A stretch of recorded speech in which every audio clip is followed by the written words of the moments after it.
Welcome, folks. It's the CC Zone, Season 2, Episode 10. I am Brankles, and I'm joined by Orion. Orion, how you doing? And I'm doing pretty good. I'm excited to talk about some playoff action. All right, and let's get right to it. The first round of the playoffs, stellar, right? We had some great series. We had some bangers. Let's just get right to it.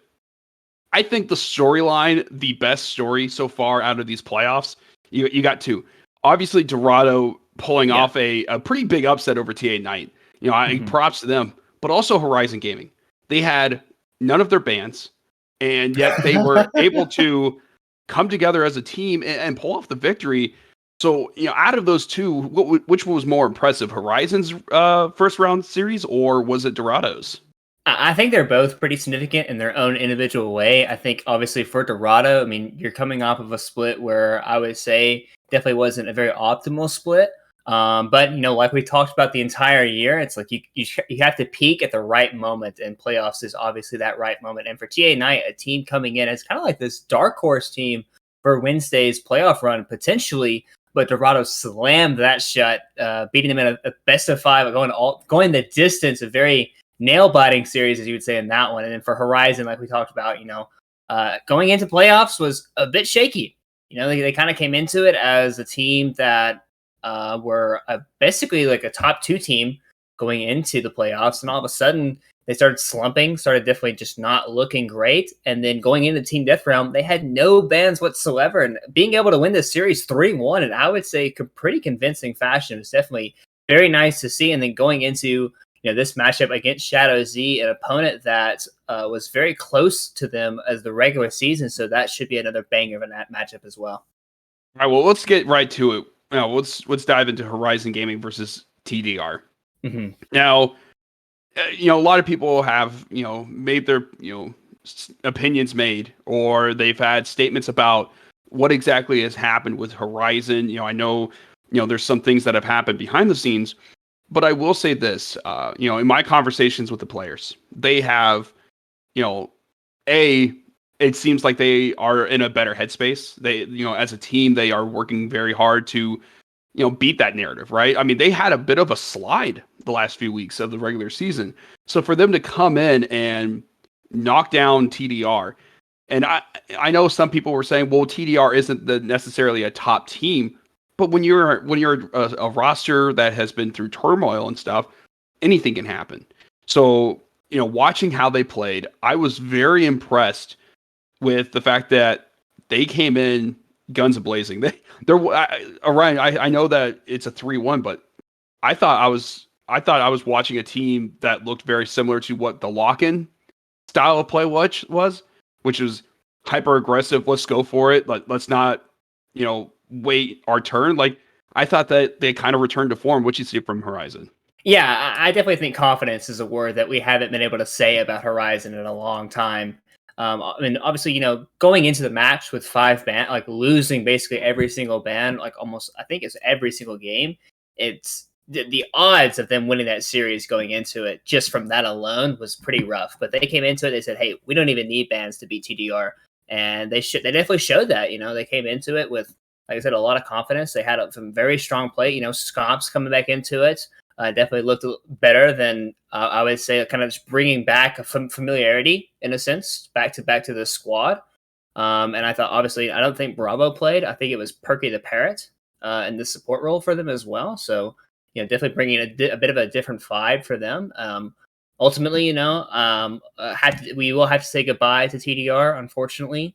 As they did, I was thought that they brought a pretty good challenge to Horizon, and a lot of people, I'm pretty sure, said TDR was going to beat Horizon, even though Horizon was a better team. Unlike me, I was faithful to Horizon. I thought that they were eventually taking that one, which they did. So good job to them. But going into this week, Shadow Z should be a much tougher opponent, I feel like. And like you said, we say goodbye to TDR.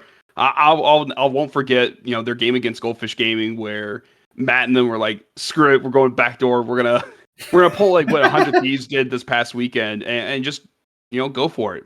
And Mm-hmm. I think TDR is a team that could always be that dark horse.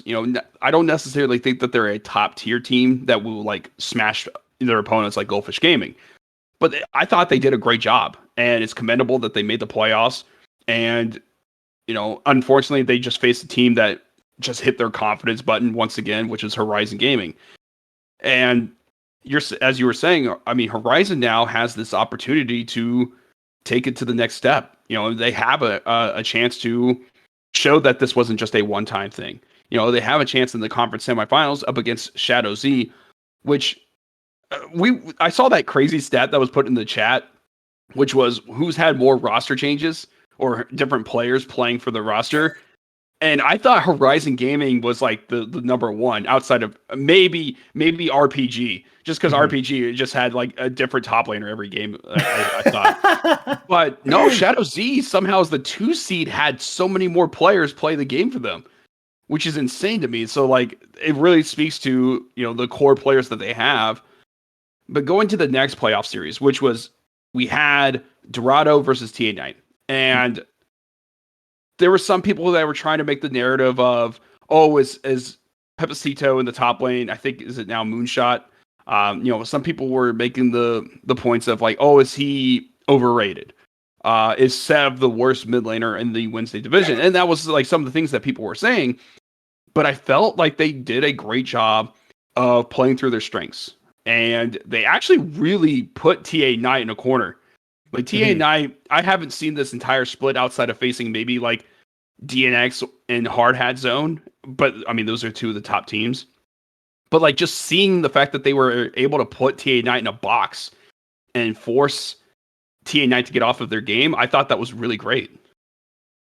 Yeah, and especially since I think it was week 9, TA Knight played Dorado and 2-0'd them. And I would say pretty convincing fashion, which a lot of people kind of thought going in, at least my initial thought going into the series was that TA Knight was going to handle Dorado Gaming. But no, Dorado Gaming showed up in the playoff match. And, obviously, I think Moonshot, I think Sev as well, they heard some of the narrative going around them saying that they're definitely not the team that's like kind of like the other Dorado teams, the other teams that just kind of handle leagues, that do particularly well in their leagues. This team was kind of faltering, and especially going against TA Knight, who especially I thought this team was potentially going to go all the way to conference finals. Unfortunately, they kind of did ruin my bracket a little bit, which it's honestly the top half of the bracket already ruined that for me. So that's a different story. But yeah, I thought Dorado Gaming, they definitely looked much better, obviously, in this series than they have probably the entire regular season. And I think TA Knight, as we say goodbye to them, I think that this is actually still a roster that they can go with forward. Because remember, this isn't the same team they had at the start. Mm-hmm. And in fact, it wasn't the same organization as well. But, I feel like this is a team that they could build from, because we didn't get to see Olveric really fully unlocked. I mean, he was on the ballot for ADC and top lane. Yeah. So maybe they get a chance to have him just play at the top lane. You have Dallas and Snowlife, and Snowlife to me is a really good support. I know that some people were memeing in the trash talk about how his play and stuff and how they played, but I think that there's still a formidable bot lane. And I think that the rest of the team has a chance to, depending on what the divisions or conferences look like next split, I think they still have a chance to be one of the top teams. They maybe clean up some things in the mid game and late game, but I still like this roster. But with Dorado, I was just impressed with them. But your thoughts on TA Knight's roster?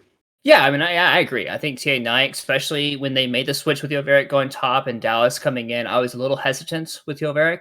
But I'm pretty sure someone told me that he was originally a top lane main before moving to ADC. So I kind of gained a little bit more confidence. I know Dallas as a player. He's a very aggressive player. And with Snowlife kind of dominating in support position, they were going to be a very strong 2v2 duo in that specific lane. Unfortunately, I would say they definitely didn't play to par in their series, and Dorado definitely took advantage of that, which is the reason why Dorado is moving forward in the playoffs. And another thing that kind of just shows that Dorado going into it is that Hard Hat Zone chose TA Light instead of Dorado, even though Dorado is the 6th seed and TA Light's the 4th seed.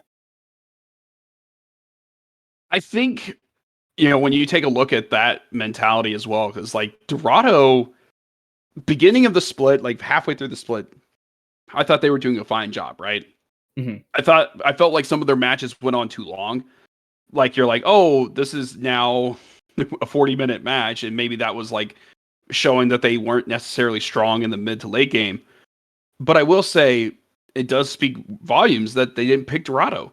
Mhm. Um, and Dorado will be going up against a formidable opponent though in DNX. But before we get to that, TA Light, which was chosen by Hardheads on the number one seed, they beat the defending champs. You know, Yeah. TA Light won 3-1. I thought that Spoozy and Dr. Phil and Chill and them had a pretty good series. You know, say what you want about collective effort and their struggles in the regular season. When you get to best of fives, you know, anything can happen. I thought that they were the better team. It didn't look Mhm. like the defending champs that we saw last split. And so I was very impressed with Dr. Phil and Chill and them. What did you see from them? Yeah, I gotta admit, Collective came out the gate swinging. They came out the gate saying that, hey, we deserve to be in this playoff. Like, obviously, we had a pretty rough regular season, but they wanted to show that there was a reason why they were defending champions. They won game one pretty handily. They should have won game two. It was the game that Mr. Philly B or Rowdy Randy, or I think his name is Wash Willie now, he got a pentakill in that one. And they still ended up losing that game, surprisingly, because they made a couple of some macro decisions that were pretty poor towards that game. And honestly, TA Light was able to take that momentum from Collective, which probably should have been a 2-0, into a 1-1 and won the rest of the two games pretty handily from that point. So I would say a very good job by TA Light coming out the gate, or not necessarily coming out the gates, but doing a job of being resilient in that series, not letting Collective kind of get to them in those first couple of games, because when you're playing against the defending champs, obviously they didn't have a great regular season, but this could be a team that can kind of have their pop off moments, and they showed that in game one and game two. But TA Light just kind of slammed the door on that and said, "Okay, hold up, you guys had your moment of glory, but it's our turn now. We're going to show why we are the better team." And on the flip side, collective effort. I mean, where do you go from here for this roster? I mean, kind of a disappointing split. You know, you kind of limp into the playoffs. It didn't seem like there was like all that cohesiveness that we saw in their championship run. You know, do you think that we may see some changes from this roster, or do you think that they still have what it takes to be a top tier team? Yeah, I mean, it really just depends on like how some of the internal conversations goes with collective. Like that's one of the things that, like, obviously as us, like being kind of the behind the scenes people, like we don't really know necessarily like what goes on daily between like the interaction between players. So if the five players just enjoy playing the game with each other and this is just kind of like what they want to do, then there's no real reasons to make changes. But if they want to be very serious contenders and they realize that obviously this was not a very promising split for them, I definitely wouldn't mind them making changes. But if they just like to have fun with each other, then there's no real reason to make those changes. Well, let's talk about it as you were saying, like, hey, maybe there are five that likes playing with each other. PGO is a team that does. This was, in my interview with Zone with HuzzZone, he talked about how, hey, we had that moment where we had to sit down and say, hey, what are we doing? You know, let's figure this out. And I think they really started to gel really well. Mhm. I mean, 3-0. They swept Sensei Squad 3-0. And we saw, and it wasn't just like a one-man show with HuzzZone in the top lane. You know, we saw Whole Grain Man, or Main, play pretty well. Charizard was doing actually a really good job in the jungle, up against Aquatic Bear, which is still the greatest name in the CCS. But I think PGO is showing that, hey, yeah, we had our struggles, but this is still a roster that's full of chemistry. This isn't a team that's, fallen apart, blew up the roster, changed things. The only change really they made was like maybe a roster swap between the support and ADC. But besides that, I mean, they're still doing really well. And that's prevalent in the fact that they swept Sensei Squad. So, what's your thoughts on PGO going into the conference semifinals? Yeah, so obviously PTO has had this narrative around them that they were just kind of like they could beat. They kind of, well, I guess they struggled against a couple of the very bottom teams, but they eventually kind of started making headway and started actually progressing, and eventually ended up being the third seed. But even going into this the series against Sensei Squad, I'm pretty sure there was some doubters out there, and I don't necessarily have like all the brackets that people did in front of me, but a lot of people were like, I don't think this team can handle Sensei Squad, or at least the way that they should, like a 3 seed playing a 6 seed. But they certainly did.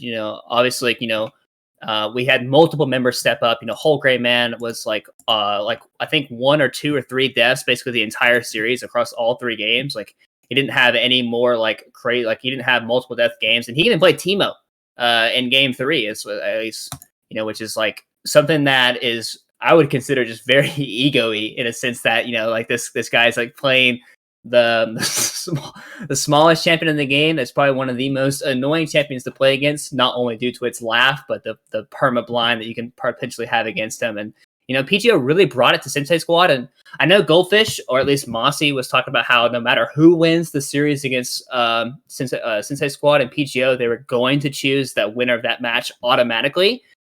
Which I do feel like Goldfish is still definitely the favorite to win this matchup, probably in a 3-1, I would say.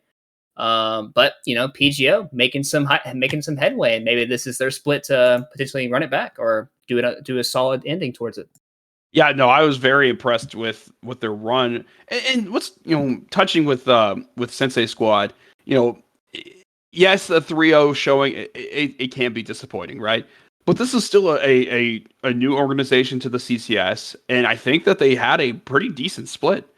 Obviously there's some things that you obviously need to clean up, but I thought they had a pretty good series in our season, and I think that at the end, this is a team that can come back next year or next split, and I think they'll have a decent showing still. But getting into our conference semifinals, though, Orion. Actually, let me backtrack. What do you think? What do you think Sensei Squad needs to do? Do they need to, going forward, like maybe try to find a way to play through some of their other lanes, or what do you think they need to do? I don't know. I'm not sure, especially because we kind of talked about how the behind the scenes the conversations that teams have and what they feel like is strong for their team and what they feel like is good for their team. Obviously, the games that we saw Sensei Squad have a lot of success. It was kind of through Aquatic Bear, I think. He was playing some of the early game proactive junglers, and he was actually having a lot of impact on the map. But at the same time, it's pretty hard to pinpoint problems in a team without watching basically every single game. And unfortunately, we're not able to cast every single game of Sensei's squads, but hopefully they do kind of come back, and they kind of come back reassured. They have a split underneath their belt, and making playoffs and making 6 seed obviously is nothing to necessarily scoff at. Obviously, you'd want to go further, you'd want to be a better team, but this is ultimately a learning curve, and you can kind of take what you learn from this split and only make yourself a better team if you choose to make it that way. Well, Ryan, we'll soon be joined by our guest, but before we get to that, I mean, we are conference semifinal matchups. You got Hard Hat Zone versus TA Light, DNX versus Dorado Gaming Omega. You have Goldfish Gaming versus PGO, and then you have Shadow Z versus Horizon Gaming. Out of those 4 matchups, which one are you looking forward to the most?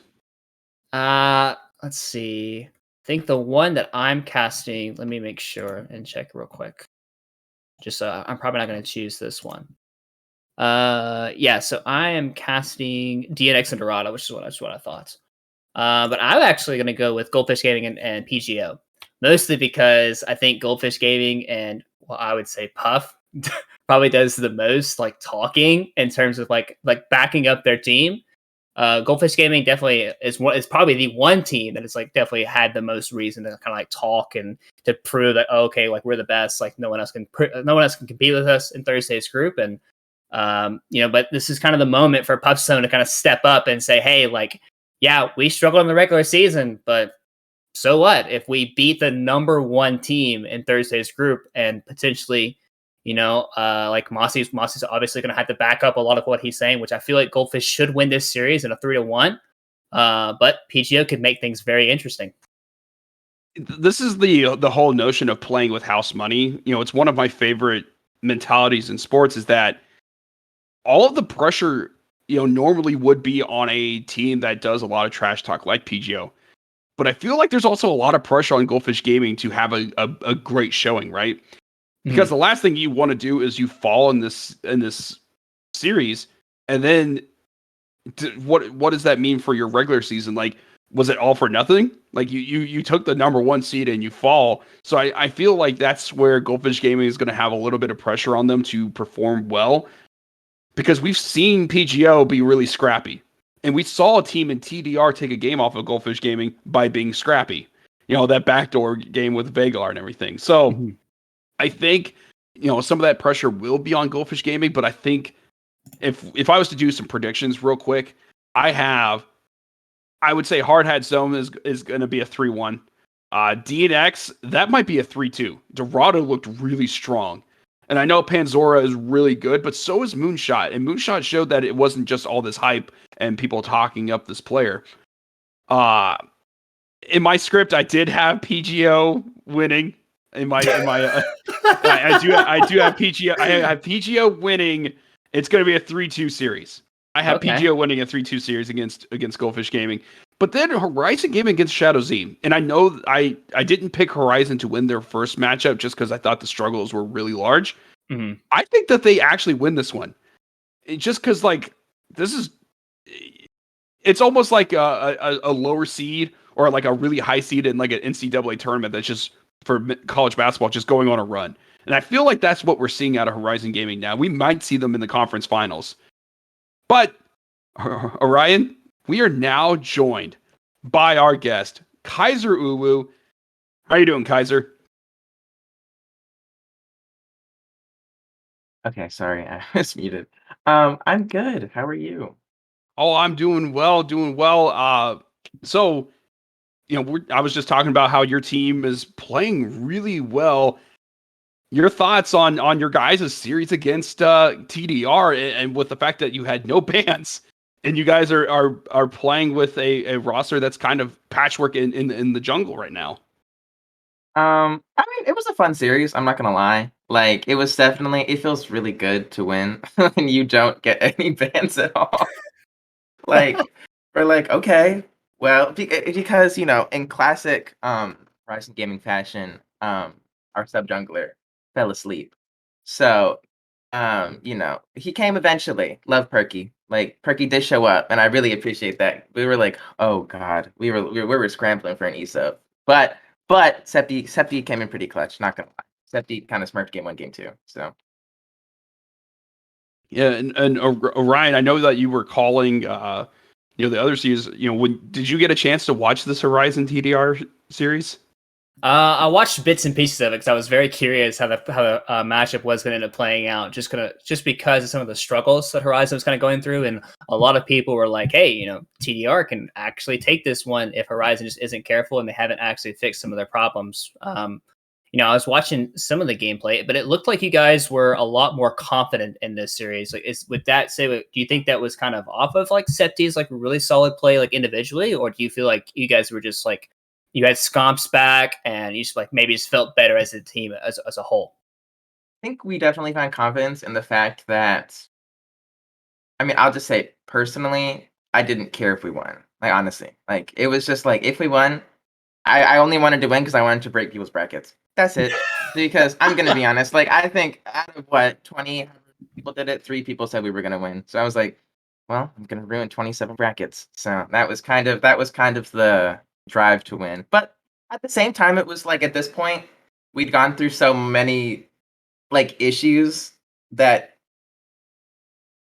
there were 2 situations. One, we lost and I wasn't mental boomed at all because I was just like ready to dip because I was a little boomed like regular season. But if we won, I was like, well, I'm gonna try really hard to win every other game because, I've already pissed enough people off. I might as well keep going. So True. It's that was true. Well, Kaiser, my question for you is that for you guys on your team, what was it like after the series was done, knowing that you guys shut up a lot of critics? There was all this narrative talking at the end of the split that, oh, this team is falling apart. They're not going to win anything. What was it like for you and the rest of the squad to just sit down and take like that deep breath and realize that you guys won that series? um it felt good, obviously, because after we lost all of our bands, we all kind of had like a collective, like, guys, like it was a good season, right? We're like, not that we thought it was like turbo doom, but we're like, listen, like we got to playoffs given everything that we had to deal with. So we were just I'm trying to think of the word. I can't think of the word. Everyone is just in a very good headspace, I think. So winning it has definitely helped as well because I'm not saying anyone was like turbo gone or turbo boomed or anything, but I mean, definitely winning, definitely bumped the mental up a little bit. I mean, Orion. When I was watching that series, I was very impressed with their team fights and stuff. What stood out to you? Yeah, I think we kind of talked about it a little bit earlier, just the sheer amount of like confidence and the sheer amount of like just willing to go for plays, like where plays like weren't necessarily like playbook plays. They kind of said, oh, it's like they had sheer amount of confidence, like actually just constantly like, just moving around the map, playing with like basically like kind of like what Kaiser Uu said, like it didn't really matter if they lost. So they were just they were playing to win. They weren't necessarily playing to lose. Like and like they weren't slow. They weren't they weren't trying to be super calculated with everything they tried to do. It was more or less just like, oh, we're gonna play for fun. We're gonna actually just like basically just go with it. And if we mess up, oh well. But if we do a good job, then we're gonna kill them in the process. So you definitely would like to see that. Obviously, especially going into this week's match against Shadow Z, I think it probably will be a tougher opponent than what TDR was this past week. So probably not going to be a 3-1. I would assume a bit of a closer series. I'm trying to find the match that you guys played them in. Do you remember what the score was that you guys played Shadow Z with? I think we 2-0 Shadow Z. Yes, that was week 3 actually. So it was a long time ago since you played Shadow Z. So what do you think of this team now that they're because I think for a very long time you guys were the second seed and they were like the middle of the pack team, but now they're the second seed and you're the middle of the pack team. So what's your overall opinion of this team? Um, okay, I'll be nice. I don't think they're bad, but I don't think they're any different personally. Like, I think the standings shifts happened less because Shadows was really good and more because we fumbled the bag really hard Mm-hmm. personally. It'll still be a good series, I think, but they have made some some swaps. I know Jessers is back in AD, and I think the AD is mid now. Um, I don't know. I don't think it'll be that bad personally. Okay. I'm not saying it'll be a 3-0, but I'm pretty sure we can win. No flame. No flame. Nice. Well, Kaiser, a question I have is that I know that I've had some conversations with like Bravo, and actually I think like towards the beginning of the split we had him on, and he talked about how he had just returned to competitive play, recently. Horizons is like this kind of new team. What can you say about the chemistry that you guys have built over the split? I mean, you guys, if I'm not mistaken, your top laner, I think, talked about how this adversity has really strengthened your guys' mentality. So, what can you say about the bonds that you've built, with your teammates? I would say they're good. I played with Scumps before. Both of us used to play for AoE like about a year and a half ago. So we played on a team there together for quite a while, and then we played on just some like side stuff over time. So I think Scumps and I are obviously pretty good friends. I've gotten pretty close with like Archon and Bravo as well. Like this summer I'm going I used to live up north, so I'm traveling back up north to like hang out with them. So that'll be pretty fun. So I think team like vibe and team like cohesiveness is pretty good. Obviously, rotating door and jungle, it's been kind of hard to have a cohesive, a good friendship with any of those. But I mean, overall, I think it's been pretty good. All right. So, looking at the other, series, if do you guys feel as though who do you think that you guys will face? If you guys, like you said, the confidence of your team. If you guys do end up in the finals for this conference, who would you like to face? Goldfish Gaming or PGO? Goldfish. I don't know. It's like no, I don't know. I'm just very opinionated, and I feel like I flame a little bit too much, when I talk about stuff like this. But I don't want to play against PGO. I would rather play against Goldfish because I feel like it's more personally, ego-wise, more personal stuff. Like I just think it's fun to play against Okami. I don't know, it's entertaining. Like mid lane is really enjoyable. So, and I think Goldfish is just a better team. So, Yeah. because I most of the time I care about my lane. Like if I have fun, I don't really care if we lost because I got to play mid lane and I got to have fun. And I don't think any mid laner in the league has like played as well as Okami or like like in lane like fight is hard. I don't know. I can't think of the right way to put it. Like every other mid laner, even in games that we've lost, I don't think has ever played well enough to like leave an impact on me. I don't think Okami's really good. So Right. Well, Kaiser, a question I have, I like to ask our guests is that let's say you took you took Archon out. Archon is is on the bench and you put Play as your top laner. What is the team's record and why is it 0-18? I was gonna say definitely 0-18, 100%. Um, I'm not really sure why. What is he like? Silver 2 or something? That's Somewhere, why. I think he's That's in probably gold. why. Yeah. Well, interesting. A little bit inflated, if you ask me. But I mean, you didn't hear me say that. I'm No, just kidding. Only love. Just kidding. but Orion, when you see the way that Horizon played without those bans, and you're a coach, Mhm. how's that make you feel when you see it? Like, how would you feel as a coach if you walked into a series and you're told no bans, and you're playing a best of 5? Kind of similar to what Kaiser Uwe said. It was a fun season. It's kind of GG's at this point, to be honest. Like honestly, like bans are. There's a reason why bans are implemented into competitive play. Like you have a strategy kind of going into it, and you're like, okay, what do they play really good with, and what kind of beats our strategy kind of going into it. So when you have no bans, you're just like, all right, they get their best champions, and there's nothing we can do about it. So, but they were able to just to power through and they were able to, basically defy what I would say all odds in their series. And now I would say that momentum can definitely carry them into the series against Shadow Z.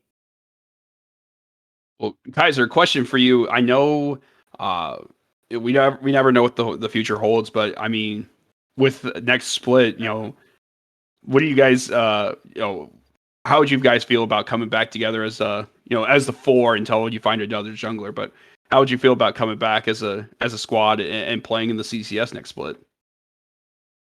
I would be down. I mean, I don't see why not, personally. I mean, I would do it. It's fine. Like, um, yeah, we just need to find a lovely fifth and not be sub to sub to sub every single series. Yeah, no, I totally get that. And you know what? If you need a Taric jungler, I mean, I could be I could be your Taric true. jungler. Carrick Jungle a little bit too OP, if you ask me. A I little love I love undervalued. I love that someone posted a like Taric Jungle Grandmaster kit that someone's been playing with, and I'm sitting there, I'm like, makes me feel validated a little. I'm gonna say there's one. I think his name's like Light Rocket or something, but he's like the one like Tarek Jungle player. Sits in like I think he's GM. Yeah, I think he's GM right now. So for you guys, what's the pick that what's your favorite champ to play, Kaiser? Like if like that's your biggest comfort pick. All else goes to hell. Hey, I need to pick this champ. What's your favorite pick? Getting me to leak draft stuff. Okay, I mean, no, I'm just kidding. It's mostly Vlad. I'd probably say I just pick that champ regardless. Like it gets banned every single series. I don't know a single series that champ has ever been left up. Personally, like even in lock in it was banned, and then every single week up this, even in playoffs, it was banned. So I mean, like I'll never get to touch that champion. But I mean, if it's ever up, I really don't like. That's not true. I played it in Goldfish. Played it versus Goldfish game 3. They left it up game 3. Um, it's just I don't like it, even in the face of adversity. You pick whatever the hell mid lane that like shits on Vlad. I don't know. I feel like I can still like play relatively well outside of lane. Champ is just too fun. Your thoughts on that, Orion, on that champion? I think you're muted, Orion. Yeah, you were correct. I was indeed muted for a second. My dog was barking in the background. But yeah, Vladimir as a champion, it's just kind of one of those champions that if you let it get to a point, it kind of just one shots your entire team with 2 abilities at the same time. And it's kind of like one of those champions where like you can just free scale in lane if the enemy champion doesn't punish you, and your champion just eventually becomes better than theirs. at like the 25, 20-minute mark, somewhere around there. So I definitely agree. I think Vladimir is a pretty fun champ to play. See, I rarely go into the mid lane, but when I do, I play a lot of Vagar. Every once in a while, I'll pull out a Soraka mid lane, which is my Soraka's pretty aggressive, but it's Soraka. It's not the So most I keep the damaging. Soraka in the back pocket. I'm always waiting. It's always lurking. It's like, There we sure, go. you can 5v me. The Soraka's always lurking in the depths, waiting to unleash it. Yeah, no, and so another idea that I was having when I'm thinking about is that for you, Kaiser, when you see the way that the conference semifinals are lining up, which series are you most interested in watching? I know that obviously you guys are playing up against Shadow Z, the number 2 seed, but is there a series that you are like interested in watching just to see how it plays out? If I didn't have to play on Thursday, I would just watch PGO and Goldfish, personally. Just because, I don't know, it's going to be so fun because the amount of banter, like, someone has to put their money where their mouth is, and someone just has to, True. like, 3-0. I don't know. I don't care who it is. I do care who it is a little bit. But I just, there's enough talk that I just want to watch them play.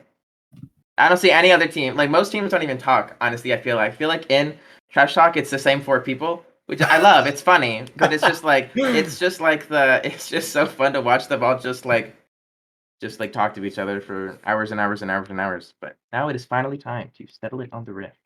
I know, right? I mean, like you were saying, like it's a certain amount of people. It's always like there's Mossy, there's Zone, there's Flay acting a fool. Yeah, exactly. Yeah, you'll see Flay acting a fool. I'll bring in some wholesome content. And then you know what though? I think all of us have to agree. We all like to dumpster on dojos. That lapdog for Dorado. Like I think that we all just dumpster on that guy every chance we get to. Oh no. I listen, every time he talks, I'm like, all right, who let this lapdog in? Like, come on. He doesn't play. He doesn't play. He's trash talking teams. And I'm like, it just clicked in my head who that is. Yeah, I always think it's so funny. That's my favorite part though, is I love it. It reminds me that like there are people that actually just watch to watch and not that don't actually play. And it's like I looked at it, I was like, you literally don't play on that team. It's like, and then I was like, you know what? Guess people are allowed to think things that that don't have to play. It was just very silly to me because I'm like, you talk an awful lot for someone who doesn't play in the league. There's like some people in that chat where I'm like, how'd you get involved, or how'd you get who are you? Like, where did you come from? Like, they're like a plant. They're just there to stir something up. I see that. Elsa the Snow Queen saying, "Mom and Dad, Goldfish Gaming and PG are fighting. I'll hide in the basement until it's done." You know what though? I won't be hiding in the basement. Unfortunately, Thursday I'll probably be working, so I'll have to watch it from my phone. But Orion, for you, are you excited about the series? Like, is this your favorite series that you're looking forward to? Because for me, it is. Are you talking about PGO and Goldfish? Yeah. Oh yeah, just I would say strictly for the banter point of view for sure. I mean, I'm not even in trash talk. Like I've never used it a single time, and I can imagine just the sheer amount of banter coming through from both Mossy and Puff Zone. But yeah, like I said, this should be a Goldfish 1 series, and I feel like they should be able to handle business against Goldfish Gaming. Against Predictive Gaming Odin. But at the end of the day, like I said, PGO has been playing a lot better, and Goldfish did have a week off, so and it's obviously it's a brand new patch. We're on MSI's patch, so we'll have to wait and see if that does affect. Puffzone did bring out the Wukong, so it's like that might bring a bit of a variable in that series if it does end up coming back into fruition. We'll have to wait and see though. Kaiser, I know that you were talking about how you love watching the banter and coming down to, now that we're finally going to see this matchup. If PGO wins, do you think just Goldfish Gaming have to just burn everything to the ground? Like, I mean, girl, they might have to. I don't know. Like, as much as I like the team, I don't know if you could afford to lose at this point. I don't think it would mental boom, but it's just like, damn. Just love that. Just damn. I love how Swagner's like, how long can we go talk about PGO without saying he who should not be named? No, I think this series though is that we talk a lot of like about what's going to happen between like Mossy and Zone just because they are such big names in terms of the trash talk. But Yeah. honestly, Okami is really great. Like Okami is super great in the mid lane. But I want to give some props to the rest of PGO though.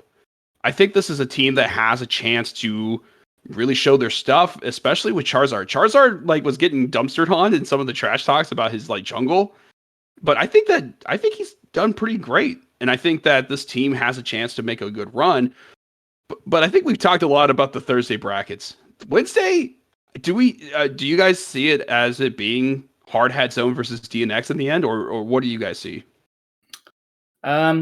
Dorado makes a splash. I think it changes things a little bit because like I had TA Knight beating DNX in that matchup due to the fact that Yolveric was going to be able to handle Panzora enough, and that the bot lane of TA Knight with Dallas and Snowlife was actually going to win the 2v2 against Exernian. And I'm blanking on the AD carry's name. I am so sorry. Oh shoot. If the roster sheet would load. Yeah, Mori. I think that 2v2 would be able to beat them. I don't know if Dorado's bot lane of Muchai and Savranger, that's how you say that, if they'll actually be able to handle the 2v2 of those guys. But with Moonshot and Reggie, that top 2v2 duo can cause a lot of havoc against DNX. So they kind of throw a curveball, but I feel like Hard Hat Zone is kind of just a better version of TA Light. Like they kind of play pretty similarly, but Hard Hat Zone plays faster, they play cleaner, they have better mechanics, and I feel like those guys should be able to handle that series. Kaiser, how about you? I know you love the mid lane, so like, is there any like mid laners in the Wednesday division that you've been watching? I think Alternative's pretty crazy. That guy's really good. Who is the other one? Cadisol is Vier. DNX That's mid laner. Vier before he changed, before he name changed. I think I've scrimmed against the guy a couple of times. He's pretty good. I think he's good. No shade there. I think he's good. Um, I think on that side Wednesday it will just be DNX and Hardtet again. Personally, just because I mean Dorado definitely like splashes a little bit, but I don't think that I don't think um that's going to matter personally. I just think like Dorado, I'm not saying it was a fluke game. Definitely like top side of the map, I think played really well, and then the led bot lane to like kind of like propel late game. But I think that early on, I think Dorado's bot lane will struggle a little bit too hard. So and that will just kind of propel the rest of the map if the rest of the map's already not winning. Just because I think that they're a worse team on paper. So I think just DNX versus Hardet again. Just rematch. All right, I couldn't help myself, Kaiser. Once again, Dojos is in the chat. I have to ask, who let this lap dog in here? Gosh dang it! It doesn't stop. It's in the trash talk. It's in the Twitch everywhere. chat. I told you he's a plant. He's everywhere. Oh, gosh, yeah. This guy. Why is this guy hating on Omega? That's yeah. All right, there we go. All right, Dojos. But my question for you though, Kaiser, is that what would happen? You know, how would you guys feel? I know there's going to be a lot has to happen for this to go down, but how would you feel though if you guys got to the end of the split and you guys win the championship? What would that mean to you as a team? I would laugh really hard just because I feel like on no planet should that have happened. So I'm looking at every other team that would have been y'all's fault for allowing that to happen. But personally, I think it would be sick. In my short competitive time, I played I think in OCL and then I played in UJL, and in both I came second. Like we got to finals and we lost. Like full best of fives, like 3-2 I think in every series, right? So if I could have my third time's the charm redemption arc, it'd be nice. Um, again, miracle run in fairy tale dream world, we win. It'd be nice. It would be like a good like okay, I did it type thing, right? So oh, and then I guess there's past this. There's the amateur worlds that happens after that sometime eventually, right? True. I forgot about that. Yep. that would be a whole nother, like, I don't even know. I can't think about that's too much to think about right now. That's too far away. That'll give me anxiety. I can't. I can't. Yeah, no, I think honestly, out of any of the teams, I think it'll be a great showing though in the playoffs or in Worlds. That'd be really cool. I do like Dorado. I do like Dorado. Dorado. I think Dorado. No, I do like Dorado. I think that Dorado is a pretty good squad. I think obviously you take a look at like Hardhead Zone, TA Light, like any of these teams that are still in the playoffs would be a great representative for the league. And that's just my opinion. I know that some teams are not as strong as others, but like that'd be really cool I was just to gonna say, say like this is I think anyone left is a good representation of anybody. I think technically it's anybody's game because I mean, obviously there's been like 3 upsets already, so I give it to anybody at this point.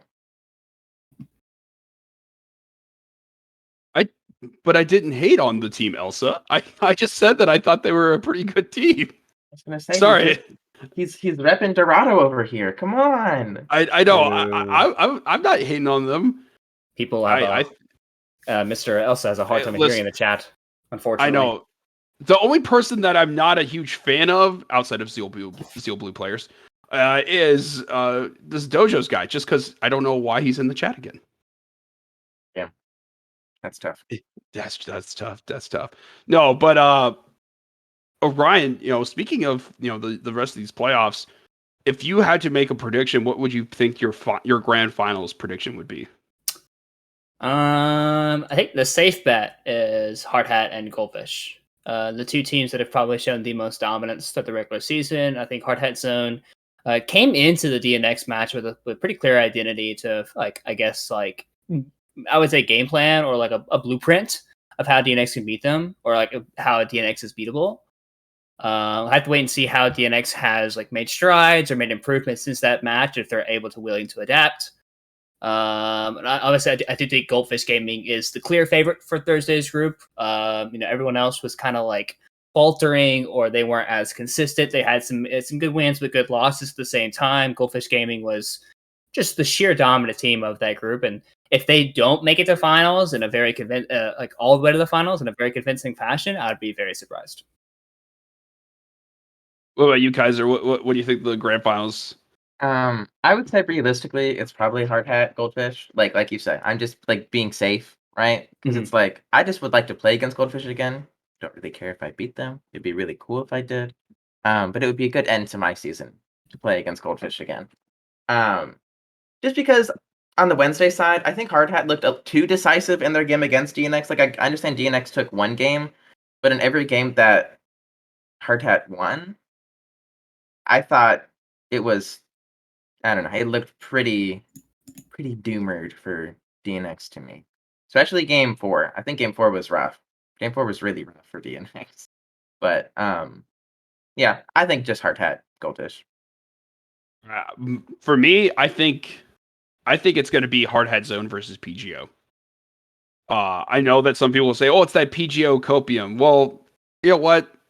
I root for underdogs. I root for people or teams that are looked down upon. So like, yeah, I'll root for the underdogs. I don't care outside of Hardhead Zone just because I think that they are really cracked as a team in the wins division. But like, like Horizon, like Kaiser, you guys, I root for you guys. I mean, you guys are underdogs in my opinion, so I'll be rooting for you guys as well.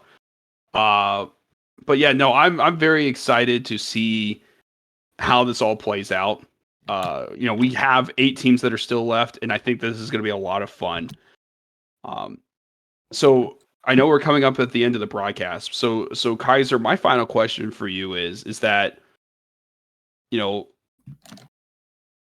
if who's been like your favorite rival? Like who's been like a mid laner that you've enjoyed the most playing against?